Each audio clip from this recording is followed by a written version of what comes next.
আমার দল কিছু করে নাই বা যে নির্বাচন নিয়ে বিএনপির মধ্যেই আমি বলবো যে বেশ সংশয় সন্দেহ ছিল এবং ডক্টর মোহাম্মদ ইউনূসকে নিয়ে আপনারা বেশ অনেকটা অবিশ্বাসও করেছেন, সরাসরি বলেছেন বিভিন্ন জায়গাতে। এখন সেই সংশয় সন্দেহ অবিশ্বাস এ ধরনের বিষয়গুলো কেটে গেছে নাকি? অন্তর্বর্তী সরকারের সাথে আপনাদের যে আপাত দূরত্ব চোখে পড়ছিল তা কি ঘুচেছে নাকি? আপনাকে অসংখ্য ধন্যবাদ। ডেফিনেটলি এক ধরনের স্বস্তির অবস্থা তো ফিরে এসছে বাংলাদেশের রাজনীতিতে। আমরা দেখেছিলাম একটা রাজনৈতিক অস্থিরতা, সামাজিক অস্থিরতা, অর্থনৈতিক অস্থিরতা, চারপাশে এক ধরনের স্থবিরতা, অবিশ্বাস, সন্দেহ এবং প্রশ্ন, যেটি একটা সুস্থ ধারার রাজনীতির জন্য ডেফিনেটলি ভালো নয়।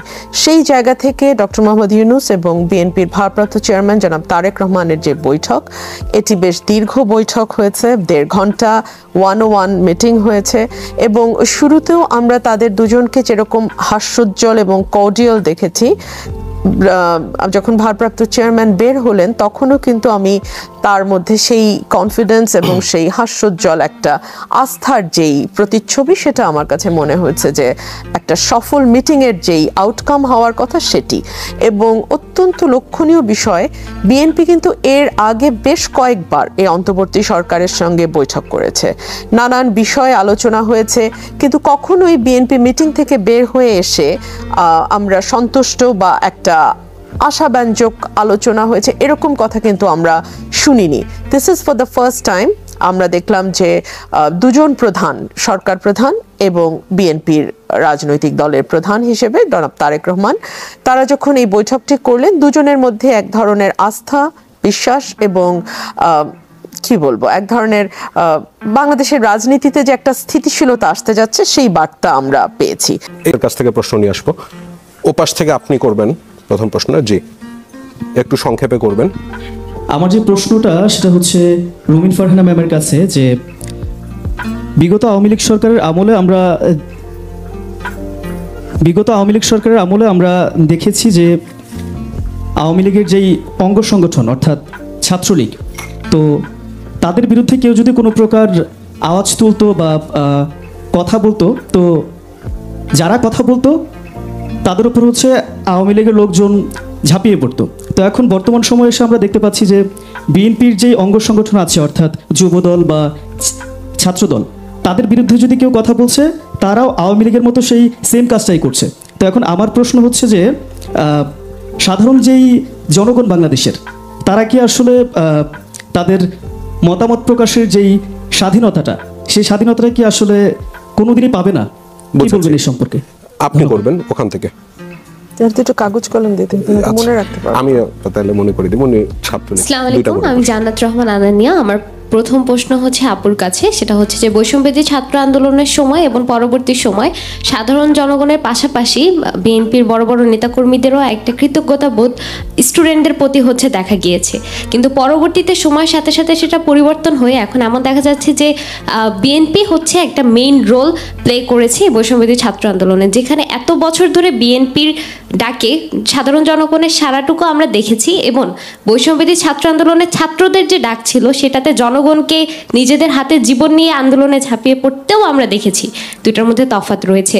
দ্বিতীয় প্রশ্ন আমার স্যার এবং আপু দুইজনের কাছে, সেটা হচ্ছে যে এই যে নির্বাচনটাকে এত বেশি জোর দেওয়া হচ্ছে, এটা অবশ্যই গুরুত্বপূর্ণ একটি দেশের জন্য, কিন্তু এত বড় খুনি ফ্যাসিস্ট সরকারের উপযুক্ত শাস্তি হওয়ার পূর্বেই এরকম একটা নির্বাচন আসলে সাধারণ জনগণ কতটুকু মেনে নিবে, যেখানে তারাই মূলত ভুক্তভোগী ছিল অনেক জায়গা থেকে, যেখানে হচ্ছে আমরা অনেক শহীদ ভাইদেরকেও দেখেছি যাদের পরিবার হয়তো এখনো এই শোক ভুলতে পারেনি। এই দুটো কোশ্চেন। ধন্যবাদ। রুমিন আপার কাছে প্রথমে ছাত্রলীগের সাথে একজন ছাত্র দলের তুলনা করেছে এবং দ্বিতীয়টি হচ্ছে ওই নির্বাচন নিয়ে যে আকাঙ্ক্ষা। আচ্ছা, ছাত্রলীগের আমাদের যে অভিজ্ঞতা, আমরা দেখেছি তারা হেলমেট পরে মাঠে নেমে যেত, তারা হেলমেট পরে পুলিশের সঙ্গে মিশে যেত, তারা আইন শৃঙ্খলা রক্ষাকারী বাহিনীর সঙ্গে এমনভাবে মিশে যেত যে আমরা যারা মিটিংয়ে যেতাম আমরা অনেক সময় বুঝতেও পারতাম না যে কে আইন শৃঙ্খলা রক্ষাকারী বাহিনীর সদস্য আর কে ছাত্রলীগ, যুবলীগ বা আওয়ামী লীগের অঙ্গ সংগঠনের সদস্য। আমি আপনার কাছে বিনীতভাবে জানতে চাই, বিএনপিকে কি আপনারা সেরকম এখনো দেখেছেন? সেরকম তো দেখা যায়নি, তাই না? আর দুই হচ্ছে বিএনপি কিন্তু ইতিমধ্যেই নানান রকম বিশৃঙ্খল কাজের সঙ্গে যুক্ত থাকবার অপরাধে নিজের দলের প্রায় 3.5 থেকে 4 হাজার নেতাকর্মীকে বহিষ্কার করেছে। এই যে বহিষ্কারটা, এটা কিন্তু একসাথে অনেকগুলো মেসেজ দেয়। কিরকম? এক হচ্ছে বিএনপি ডিনায়ালের মধ্যে নাই, অস্বীকারের যে সংস্কৃতি আমরা রাজনীতিতে এত বছর দেখে এসছি, না আমার দল কিছু করে নাই, বা কেউ ধরা পড়লে উনি আমার দলের সদস্য না, কিংবা কেউ ধরা পড়লে না সে বহিরাগত, সে ছাত্রলীগ সেজে এসছে। এই যে একটা ডিনায়াল, অস্বীকার করার যে একটা সংস্কৃতি, এটা না, এটা বিএনপির মধ্যে আমরা এখনো দেখি নাই। বিএনপি তার 3.5 থেকে 4 হাজার নেতাকর্মী বহিষ্কার করেছে। দুই হলো, কিছু ঘটনায় আমি ব্যক্তিগতভাবে জানি বিএনপির ভারপ্রাপ্ত চেয়ারম্যান জনাব তারেক রহমান স্পেসিফিক্যালি নির্দেশ দিয়ে তার দলের নেতাকর্মীকে পুলিশে অ্যারেস্ট করিয়েছে, থানায় গ্রেফতার করতে বাধ্য করেছে। আপনি আমাকে বলেন তো, শেখ হাসিনা সাথে কি এটা আকাশ পাতাল ডিফারেন্স মনে হচ্ছে না? আমি আপনাকে একটা কথা বলি, একদিনে বাংলাদেশ স্বর্গ হবে না, প্লিজ ডোন্ট এক্সপেক্ট দ্যাট, একদিনে হবে না। কিন্তু এই যে পরিবর্তনগুলো, এগুলো কি আপনাদের কাছে বড় বলে মনে হয় না? 3 হলো, অ্যাক্টিং চেয়ারম্যান যখন আমাদের সাথে থানা পর্যায়ের মিটিং এ গিয়ে বসেন, ধরেন আমার থানা ব্রাহ্মণবাড়িয়া, আমাদের সঙ্গে যখন ব্রাহ্মণবাড়িয়ার মিটিং এ উনি বসেছেন, সরাইল উপজেলার মিটিং এ বসেছেন, উনি নেতা কর্মীদেরকে একদম স্পেসিফিক্যালি বলেছেন যে মাথায় রাখবে, আমি যদি জানতে পারি বা আমার দলের নীতি নির্ধারণী মহলের কাছে যদি কোনো খবর আসে যে তোমরা কোনো রকম কোনো দুর্নীতি বা বিশৃঙ্খলার সঙ্গে যুক্ত, আমি নির্দেশ দিচ্ছি, মানে আমাদেরকে বলছে যে আমি নির্দেশ দিচ্ছি আপনারা আপনাদের নেতাকর্মীদের বিরুদ্ধে ডাইরেক্ট থানায় যাবেন, ব্যবস্থা নেবেন এবং ওসিকে মেক শিওর করবেন যে ওসি তাদের বিরুদ্ধে দল মত কোনো কিছু বিবেচনায় না নিয়ে ব্যবস্থা নেয়। এখন কথা হলো, বাংলাদেশে তো একটি সরকার আছে, বিএনপি তো এখন সরকারে নাই, তাই না? সো এখন বাংলাদেশে যদি কোনো ফৌজদারি অপরাধ হয়, সেটা নিয়ন্ত্রণ করবার এবং দেখবার দায়িত্ব বাংলাদেশে এখন স্বরাষ্ট্রমন্ত্রীর দায়িত্বে যেই উপদেষ্টা আছেন তার, এবং থানাগুলো যাতে ক্রিমিনাল যেই হোক তার বিরুদ্ধে ব্যবস্থা নেয় সেটাও দেখবার এবং এনশিওর করবার দায়িত্ব কিন্তু তার। যখন বিএনপি ক্ষমতায় আসবে, তখন যদি আপনারা দেখেন যে ফৌজদারি অপরাধ ঘটবার সত্ত্বেও আমরা ব্যবস্থা নিচ্ছি না বা বিএনপি ব্যবস্থা নিচ্ছে না, তখন ডেফিনেটলি আপনারা আমাদেরকে জবাবদিহিতার মধ্যে আনার পূর্ণ অধিকার আপনাদের আছে। কিন্তু এখনো তো আসলে আমরা ক্ষমতায় নাই। আর আপনার যেই প্রশ্নটা আপনি করেছিলেন যে বিএনপি প্রথমে ক্রেডিট দিয়েছিল স্টুডেন্টদেরকে, বাট তারপরে তারা আস্তে আস্তে পুরো ক্রেডিট নিজেরা ক্লেম করে, এবং জাস্ট একটা নির্বাচন সবকিছুর সমাধান হতে পারে না। দেখুন, আমরা যখন গণ অভ্যুত্থানটা হয়, আমি স্টুডেন্ট না, আমি টিচার হওয়ার মতো, কিন্তু আমি কিন্তু স্টুডেন্টদের সঙ্গে মিশে গিয়েছিলাম। এবং আপনারা যদি মনে করে দেখেন, আমি যখন মিশে গেলাম স্টুডেন্টদের সাথে, আমি প্রথমে একটা কথা বলেছি, আমি কোনো দল থেকে আসিনি। কেন বলেছি এই কথাটা? Because I am a known face. আমি যাওয়া মানে বিএনপি যাওয়া।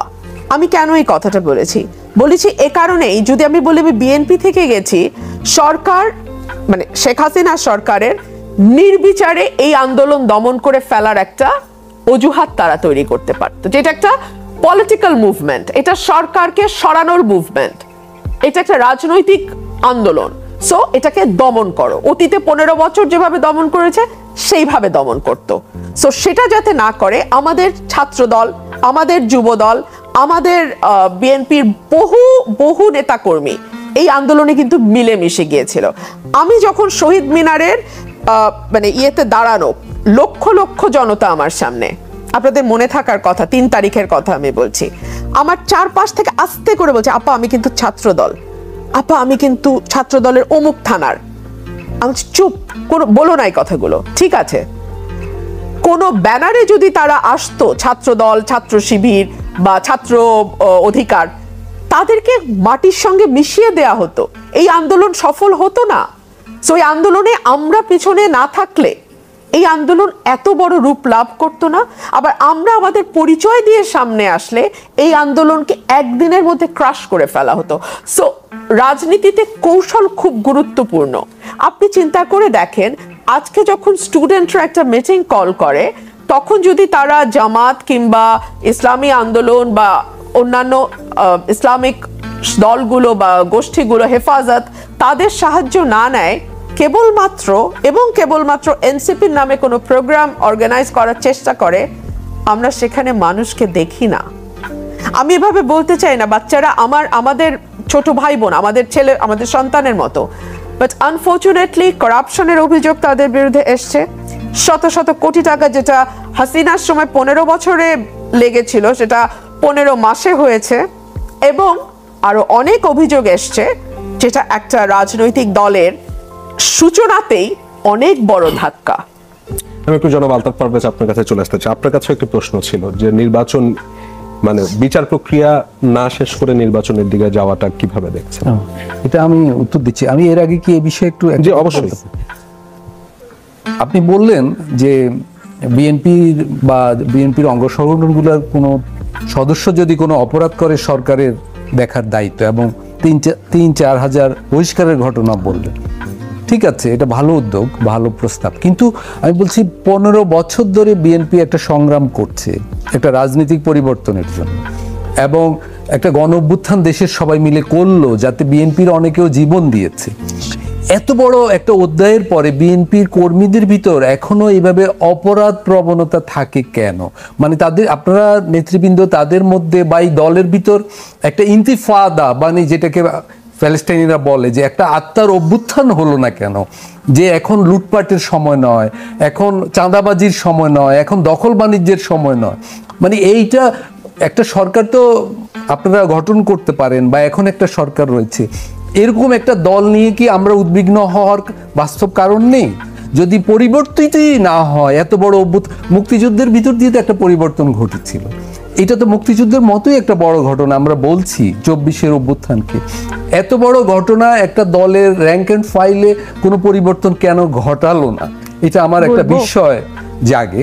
আমি ওই প্রশ্নটার উত্তর দিচ্ছি। দেখুন, বিচার প্রক্রিয়া প্রয়োজন, বিচার প্রয়োজন অপরাধের, কিন্তু আমি মনে করি নির্বাচন এবং বিচারের ভিতর কোনো শর্ত যুক্ত করা উচিত নয়। কেন আমি বলছি? দেখুন, 1971 সালের মানবতা বিরোধী অপরাধের বিচার প্রক্রিয়া কিন্তু এখনো শেষ হয়নি। 2-1টা ঘটনা এখনো উচ্চ আদালতে উঠছে।